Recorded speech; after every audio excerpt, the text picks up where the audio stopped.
Hi, Debbie. I'm partying. I don't know where my date is. Hey, aren't you my date? You were my date. Well, now you're my date, alright? What am I doing wrong? He said I was acting inebriated. I need another drink. Come on.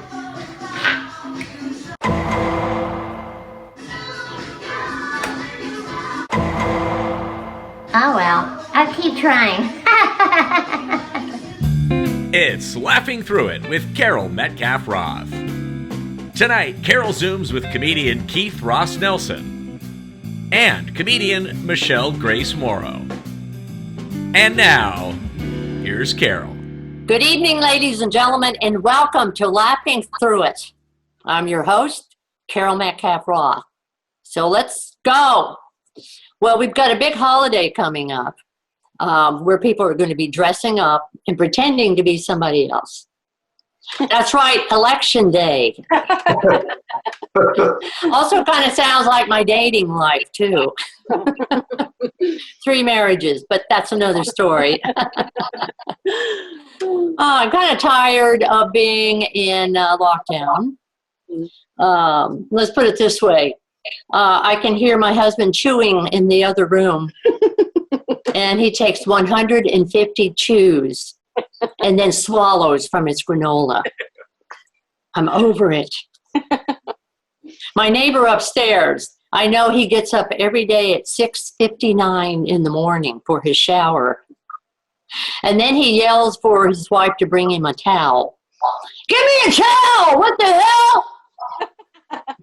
So I'm really loving just being alone by myself and really getting to know myself. And frankly, I can't stand myself. Thank God I'm a licensed marriage family therapist. I'm giving myself therapy. I have found now, and I really discovered a new diagnosis for myself. Dissociative personality disorder. I can look across the room, scream at myself, don't wear that dress! Makes you look fat because you've been eating all through this. No, I don't. I've always felt like you felt that way about me. I'm glad that we're getting it out in the open. I was a hypochondriac for many years, so this is really fun. Headache. I used to be headache, brain tumor. Now it's headache, coronavirus. I'm waiting now for the lack of breath. I will say this, and I'll just wrap it on this. I have really gotten to know my husband, and I got to tell you, that man has a cute ass. I'm going to have to report myself for sexual harassment.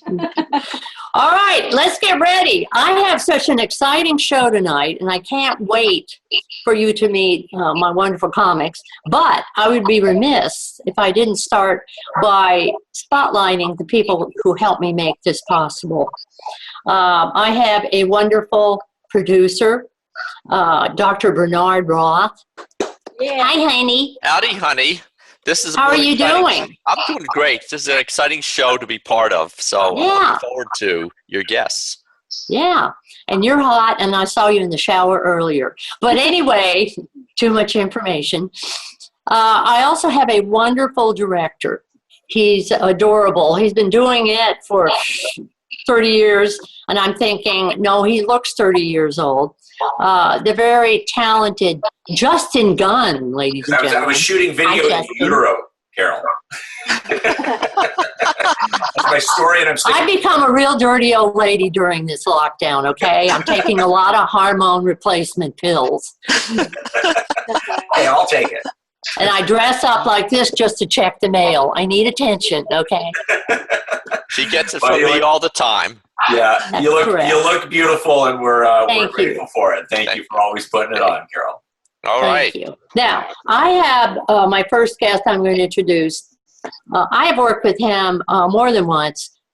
He is such a stellar talent. He's so funny. Keith Ross Nelson. He's been a stand-up comic for 30 years. He's been featured in LA Times, New York Weekly. He can be seen on Amazon Prime's Not for Nothing comedy series. Hi, Keith, and welcome. Thank you so much for saying you're going to do the show with me tonight. Nice to be here. My next comic I'm going to introduce is Michele Grace Morrow. Thank you for having me. You're welcome. Well, I will say that Big Daddy Roth always brings me a cocktail at the beginning of each show. And I should have mentioned that to you. And if we were here, you would be having one with me. So I'm going to just say cheers to a fabulous show. If you have any water, cheers to some great folks. Now, I wanted to get started tonight with our first topic. We're in the middle of a big pandemic. Surprise! And we also have an important election, which is just around the corner. You know, I didn't realize how many housewives there were all over the country that didn't have anything else to do but to have shows. Right. Like in every city. Yeah. Yeah, and I've educated myself a lot. I've learned to spell so that I can be on Facebook. You know, words like supremacist, narcissist, racist, sexist, all those SC tricky words.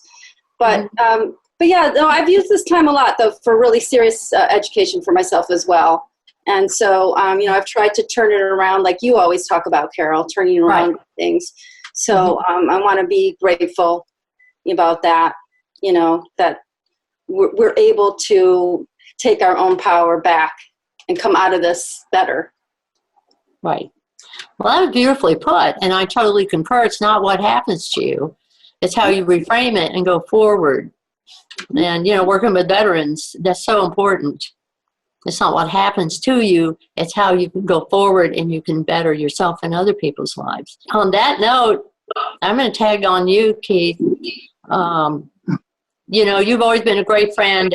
You really are a critical thinker, and you, boom, there's the point. It's kind of a combination of the athletic background when I was younger, and then the kung fu then kind of calmed me down.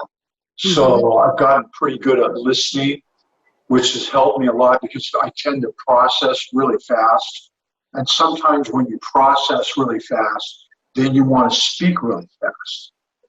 And if you speak too fast, sometimes people will assume that you're kind of crazy because you're speaking faster than people really speak. So I've tried to slow that down. I can still process fast, but speak slow, let people take it in. Which is interesting because when people get on TV now, it seems like a lot of times they talk. I mean, like their last debate, they would, you know, Trump, of course, more than Biden. Everybody's a screaming head now. So everybody's a screaming head, but I don't think we're getting as much critical thinking, you know? Right. So for me, you were talking about the two things. I think first is, for me personally, and again, vote for whoever you want, but we got to get rid of Trump. He's just... Amen. Yeah, he's really a lunatic, and he's really... it's really scary that he's in charge of so many things. And then, of course, I say him first because I think the vaccine, I don't think we're going to get it by election day. I don't think we're going to get a vaccine that actually works by election day. So, and out to the public, obviously. I don't think that's going to happen in the next 2.5 weeks. And then the second thing you have to worry about, once they come out with the vaccine, is you got all these anti-vaxxers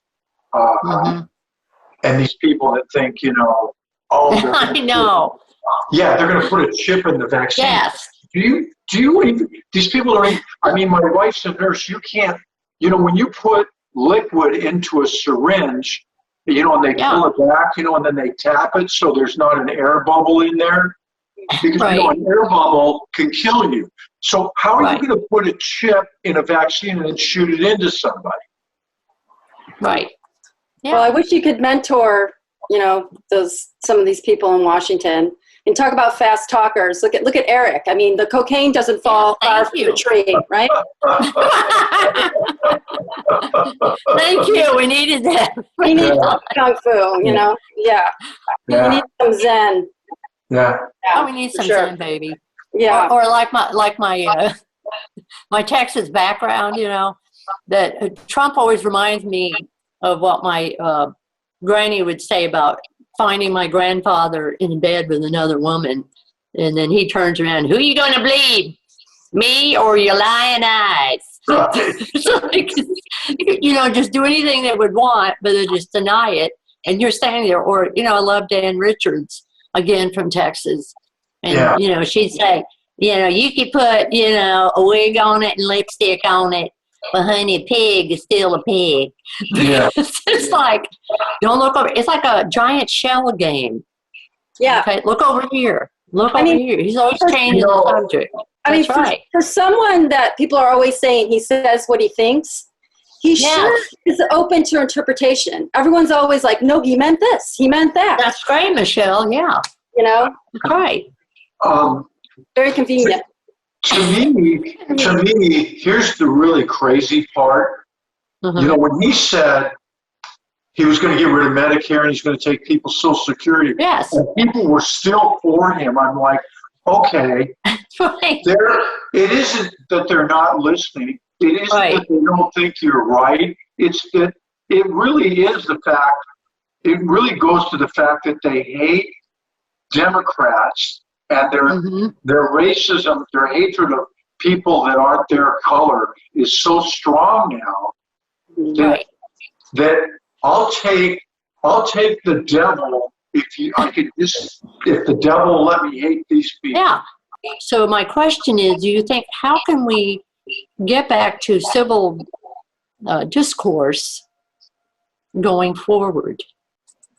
For me personally, that connection has come through animals. Yes, thank you. Tell me about your animal work with that. Yes. Yeah, I mean,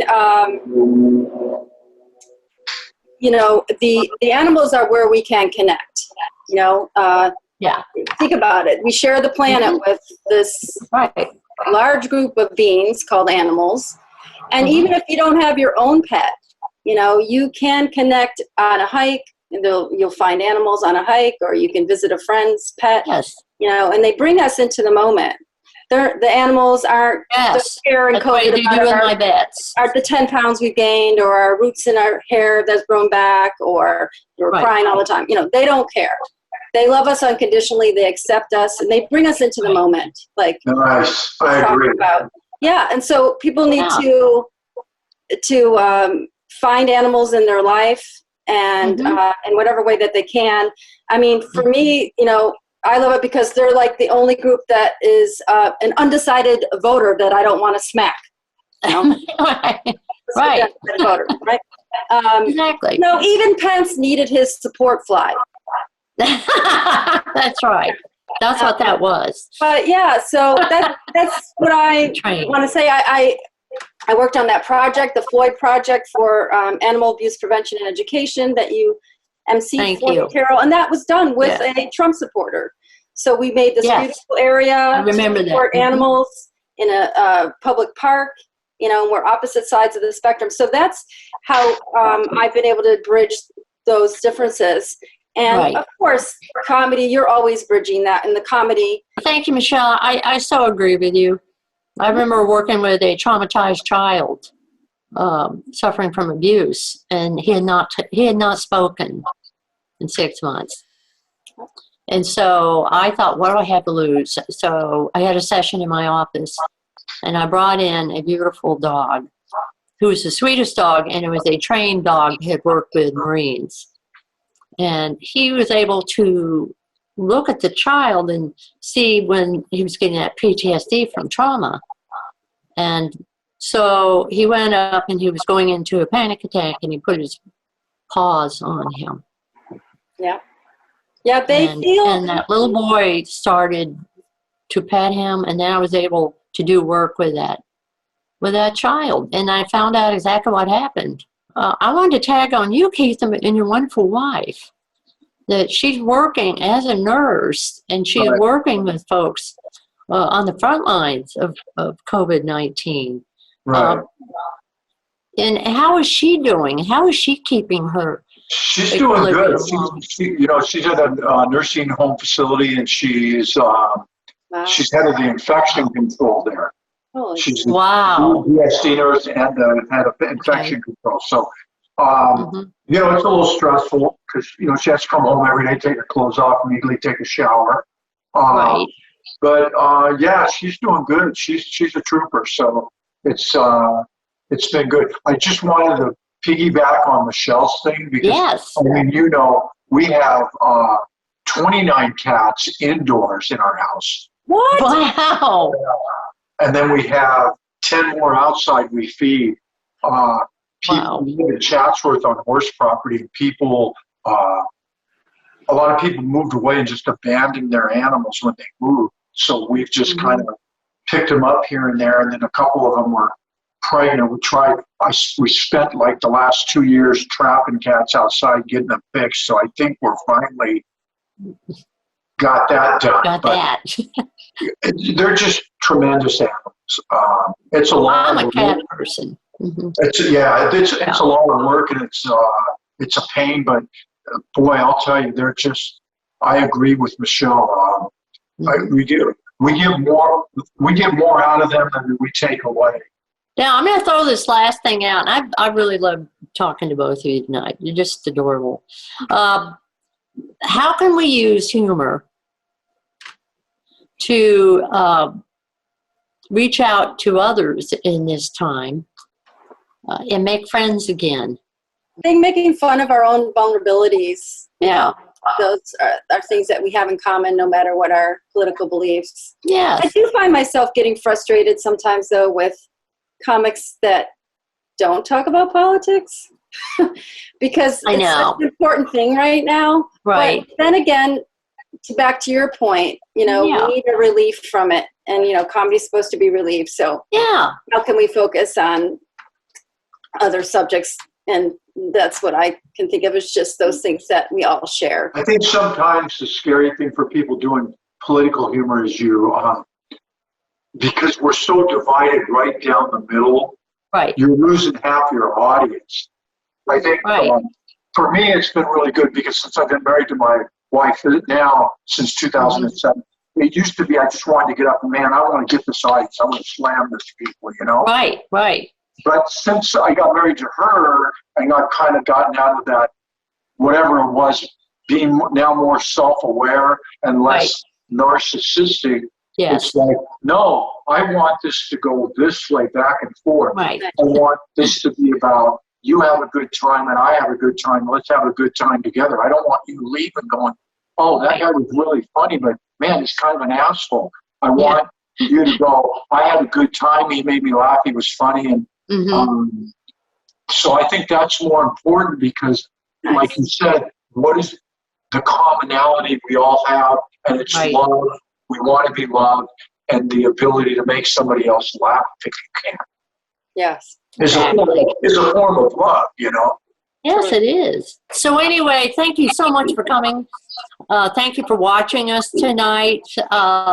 And you've been wonderful on the show tonight. Thank you, Keith Ross Nelson and Michele Grace Morrow.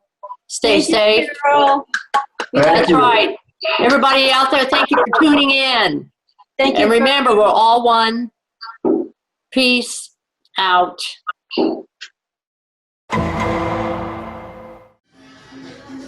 Strike a pose, Debbie. Yeah. Here. Yeah, another ghosting by Dave. That's right, bought him a drink, disappeared. What am I doing wrong? I don't know. Yeah, I got him on What's Left, the dating service. So, yeah. Anyway, you think I should just blow it off and leave?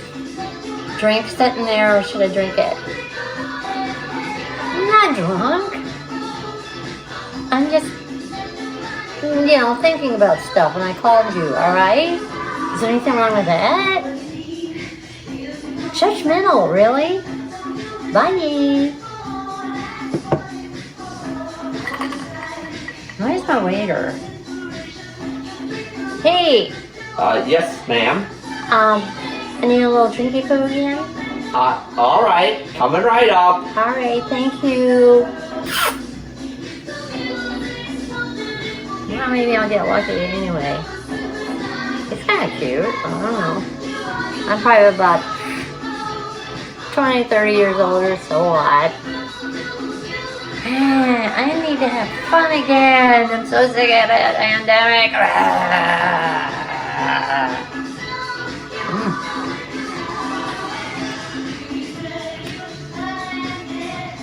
I'm gonna dance on the table.